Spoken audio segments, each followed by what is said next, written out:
Muy buenas tardes. Quería agradecer al IEP por haberme invitado a comentar el libro de John Giglitz y también encarecidamente agradecer a John, que, como os he dicho, es una persona que conoce la realidad cajamarquina desde hace muchos años, conoce el Perú desde hace más de 4 décadas y es una persona con el que yo he sentido mucha empatía también por su compromiso con los derechos humanos. Cuando él no está acá, cuando él está en Estados Unidos, él ha apoyado, por ejemplo, mucho la lucha de los migrantes latinoamericanos en Estados Unidos, muchos trabajadores que buscan insertarse en la sociedad. Y por ese tipo de compromiso en cuanto a la problemática de los derechos humanos, es que yo veo que a lo largo de la investigación que se realiza, está un tema que se va repitiendo, con una preocupación muy fuerte, si las rondas están o no realmente enfrentando los problemas de justicia de los propios campesinos de Cajamarca. Uno de los elementos que yo quiero resaltar es que a lo largo del libro uno constata que no hay una idealización de las rondas campesinas. Las rondas aparecen en un contexto de pobreza donde hay tensiones, donde hay rivalidades, hay varias menciones a un problema que no solo es cajamarquino, que es el problema de la envidia y todos los conflictos que eso se suscitan, y ese tipo de situaciones aparecen atravesando todas las dinámicas de las rondas. Tampoco hay una idealización al mostrar que las rondas sean agentes totalmente autónomos, como muchas veces se han proclamado, porque hay rondas que se vinculan a partidos de izquierda, hay influencia del partido aprista, se ha hablado a su momento de influencia de ONGs, hay ambiciones personales, inclusive en varios momentos el texto hace referencia a problemas de corrupción, no en el sentido necesariamente de que haya corrupción como se le suele entender como manejo de dinero estatal, pero sí como oportunismo para acercarse a algún proyecto o a buscar un beneficio por aquí o para acá para determinados integrantes. Pero donde más es evidente que no se busca idealizar a las rondas campesinas es cuando se presentan algunos detalles sobre situaciones que a veces se han querido negar. Por ejemplo, algunas prácticas que tienen las rondas para interrogar personas o para sancionar personas que son abiertamente violatorias a derechos humanos. Desde los azotes que muchas veces han sido conocidos hasta la descripción que John hace sobre los famosos baños en agua helada, que hasta que leí el texto, como muchos podía pensar que era simplemente sumergirse en agua helada, pero es distinto sumergirse en un río con una corriente que uno le empuje y solo está sujeto por una soga, que es casi como que la persona está a punto de perder la vida, y como un mecanismo para obligar a una persona a confesar. Y varias veces en el libro aparecen situaciones en que los ronderos matan a vigeos y a otras personas, que son situaciones que supuestamente se ha solido negar, ¿no? Entonces, inclusive líderes de la iglesia de Cajamarca decían, bueno, me han dicho que ha sucedido, ¿no? Casi como por secreto de confesión no puedo hablar, pero de una manera que trataban de no mostrar que esa situación se producía. Pero al mismo tiempo que aparece todas estas situaciones, toda esta visión crítica, la ronda es presentada como un mecanismo para que la población rural cajamarquina se organice, defienda sus derechos, recupere su dignidad, solucione muchos conflictos internos y se logre que muchas tensiones sociales se puedan manejar. Entonces, no se dice que la ronda sea una situación perfecta y difícilmente nosotros podríamos decir que las instituciones públicas estatales de nuestro país lo son, pero se señala a la ronda como un agente que ha generado unos cambios fundamentales para la población, pero con una serie de matices que yo creo que son muy importantes. Y yo creo que esto se debe a que cuando se estudia una realidad concreta es muy difícil o es muy importante evitar el riesgo de la idealización, evitar tomar partido para que parezca que lo que uno cree es lo que uno está encontrando en una determinada realidad. De hecho, muchas veces el texto nos está hablando de una serie de discursos que uno suele escuchar de los ronderos, como una serie de fábulas entre comillas que siempre terminan bien. O sea, había un abigeo que después de los castigos que le hicimos se volvió un campesino ejemplar y ahí está su casa y allí cambió su vida, así, ¿no?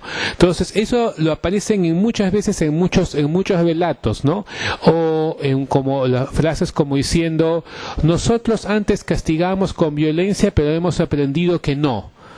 Y uno no le queda duda si eso es verdad o eso es lo que ellos quieren que crea la persona que está investigando. Entonces, a lo largo del texto se va desmenuzando ese tipo de expresiones y se va tratando de contrastar con lo que puede existir dentro de la realidad. Y conforme el texto avanza, el lector se va haciendo una serie de preguntas, y desde el Estado, ¿qué es lo que uno debería hacer? Permitir que este fenómeno se mantenga como está, establecer correctivos para que este fenómeno no vulnere derechos humanos, o establecer una serie de políticas para que efectivamente los ronderos se ciñan a determinadas normas.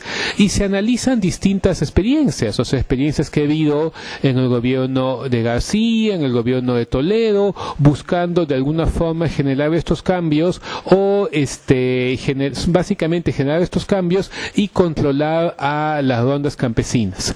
Y se muestra que esto hasta ahora no ha sido posible. Hacia el final se plantean las distintas tendencias y se plantea también debate sobre el origen que puede haber tenido las rondas campesinas. Desde quienes dicen que las rondas pueden responder a particularidades culturales, pero el libro nos muestra que la experiencia de las rondas no tienen ni origen indígena ni tienen claramente un origen cultural. La persona que organiza las rondas lo había hecho en base a una experiencia que había tenido en Lambayeque, en una hacienda, y además tampoco es que las rondas hayan surgido al margen del Estado.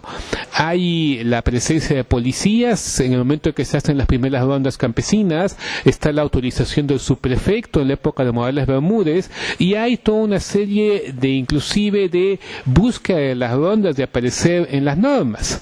Entonces las rondas, inclusive aquí habría que pensar si cuando dice al margen del Estado no habría que poner esto entre signos de interrogación, porque muchas veces parece que el Estado estuviera presente, reforzando o también a veces generando confrontación. Por otro lado, está la impresión que las rondas aparecen por una ausencia del Estado, y con lo cual uno podría decir que si el Estado estuviera presente ya las rondas no serían necesarias. Pero tampoco está tan claro si el Estado está ausente, porque el Estado está allí, los policías están, los ronderos llevan a los detenidos a las comisarías, y lo hacen porque pueden hacerlo. La comisaría está allí, no tienen la barrera lingüística que hay en otros lugares. Yo creo que el problema es un poco más complejo. O sea, creo que las rondas aparecen por un problema de la ineficacia del Estado, porque los formalismos, las normas establecidas para otro contexto, la mala voluntad de los magistrados, el desinterés de la policía, hace que estando presentes las autoridades estatales no cumplan su rol. Y eso genera que aparezcan estos mecanismos. Y yo creo que si es esta la tercera razón por la cual las rondas surgieron, entonces quizás el asunto puede ser más complicado. O sea, digamos, es más fácil que el Estado diga: yo respeto otra cultura, entonces no me meto con estas prácticas culturales. Es relativamente fácil que el Estado diga: bueno, voy a estar más presente, nombraremos más magistrados, más fiscales, así. pero que el Estado se vuelva más eficaz, eso es lo que me parece más difícil. Que el Estado, estando presente, cumpla su rol, que los policías, los jueces, los fiscales cumplan su rol en relación a los problemas de la población rural, esto parece muy difícil, porque yo creo que el formalismo, el desinterés, la discriminación, muchas veces hacen que no se prioricen estos problemas, y que muchos conflictos o muchos problemas que la gente tiene en una ciudad, sabemos que pueden estar eternizándose durante meses o años en los tribunales sin encontrar una solución. Si eso nos sucede a nosotros, para los campesinos esto simplemente puede ser desesperante y puede desestructurar todo su tejido social.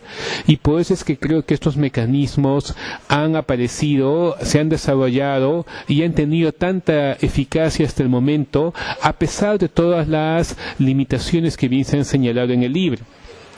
Hacia mediano o largo plazo, yo creo que estos mecanismos subsistirán, pero creo que nos generan a quienes conocemos esta problemática una serie de preguntas sobre si es que no surgen estos mecanismos debido a una diferencia cultural, ¿cómo es posible aceptar que haya prácticas que vulneran derechos humanos? ¿Es realmente aceptable que haya una justificación cultural para que se azote una persona, para que se destruya la casa de un supuesto brujo, para que se torture a alguien para lograr una confesión? ¿Es posible en ese sentido que el Estado plantee un diálogo para que ese tipo de prácticas se modifiquen? ¿O es que esas prácticas, como se sugiere varias veces en el libro, terminan siendo esenciales para que la justicia aduanera sea temida? Desde este punto de vista, si no hay violencia, si no hay amenaza de violencia, las personas no van a obedecer a la ronda campesina. Y entonces estaríamos ante una situación que probablemente sea difícil de solucionar. Cuando yo he hablado con los ronderos sobre por qué en ocasiones cometen estos hechos para lograr confesiones, y si yo les he preguntado, ¿y ustedes no creen que cuando azotan a alguien para que confiese, pueden equivocarse y azotar a la persona que no ha cometido esta acción? Y ellos me han dicho, pero nosotros no nos equivocamos, siempre confiesan. Bueno, quizás yo también confesaría, ¿no?, ante una situación así, ¿no? Entonces, frente a todas estas problemáticas, creo que el libro que estamos presentando nos genera una visión muy completa, sin idealizaciones y con una serie de preguntas abiertas respecto a la problemática de las rondas campesinas. Yo los invito a revisarlos, e igual que Javier, yo considero que un fenómeno que una misma persona ha estudiado durante tantos años es muy rico cuando uno conoce los frutos. Y también lo que John ha seguido investigando, hace unos días acaba de estar en Cajamarca, siempre tiene nuevas informaciones y estamos seguros que continuaremos aprendiendo mucho sobre las rondas campesinas y sobre el Perú a través de sus investigaciones. Muchas gracias.